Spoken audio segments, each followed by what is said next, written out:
The sport, or as some would say, the art of fly fishing, is one of the great American hobbies, perfect for anyone looking for a quiet and serene escape.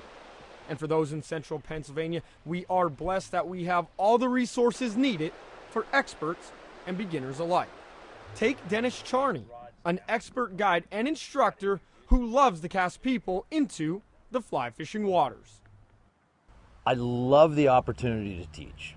So nothing thrills me more than just seeing the lights go on and seeing somebody get, some positive feedback in their fly fishing, or just have a good experience with it. So I think fly fishing has a lot of long-standing history, and it's great to be a little teeny part of it at some stage in somebody's life. So I think it's a lot of fun. I think it's pretty special.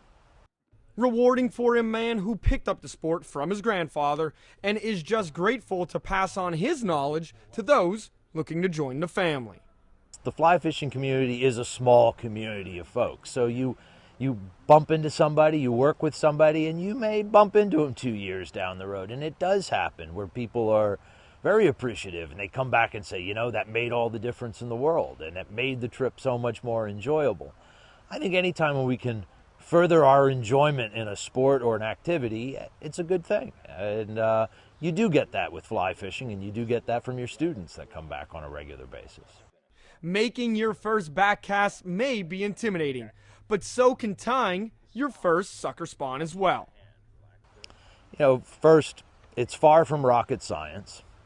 There's a lot of people who've managed to fly fishing that are no brighter than any of us. So it's not beyond anyone's capabilities.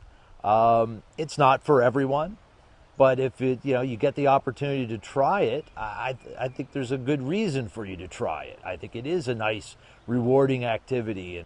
We do a number of different types of classes throughout early in the season, and we do one that's a very 101, a very introductory course that just kind of gives you a flavor of some of the aspects of fly fishing. And you have more advanced classes that are maybe a little more suited to a guy who's been doing it for a while. But it's everything in between.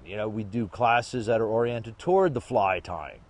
We do classes that are geared toward certain types of fly fishing. It really covers the gamut. Still not ready to pick up the sport? Dennis gives us an abridged version of what you're missing. First part of it is with fly fishing, it happens in great places.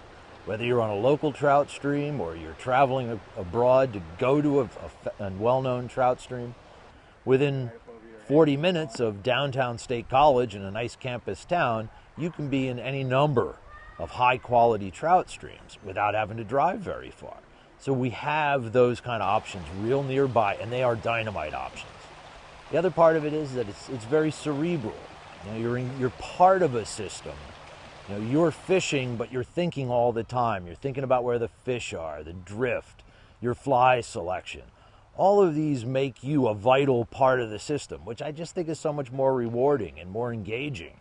Father's Day is a perfect opportunity to pack the car, find a secluded spot, and drift away, all while passing the torch.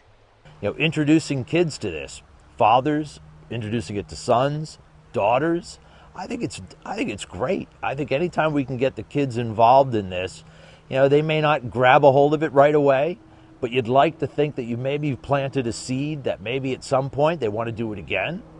And it may happen years down the road. It may happen 2 weeks down the road. But I think any opportunity we can get kids involved and, expand father-son relationships, family relationships on a stream, it's far from a bad thing.